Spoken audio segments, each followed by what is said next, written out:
nandito kami sa Panglao International Airport kasi susunduin namin yung US trip qualifier na nag-travel sa US talaga na all expense paid ng company.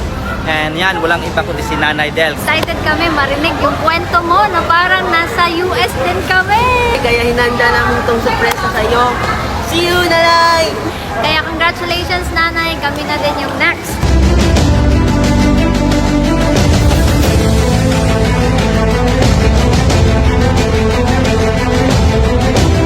Welcome to Bohol, Nanay, fresh from San Francisco. We're so excited kasi susunduin namin ngayon yung one of our US trip qualifier, Nanay Del.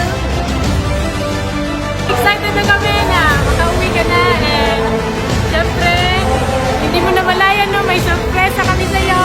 Woo! Welcome to Bohol, Nanay, and we're very excited na i-share your journey mo from US. Airport. It's an honor guys kasi fresh from San Francisco, isa yun sa mga pinakamalaking promo sa company natin and syempre it's an honor to be here na masurpresa namin na ma-feel namin yung energy niya galing sa ibang bansa.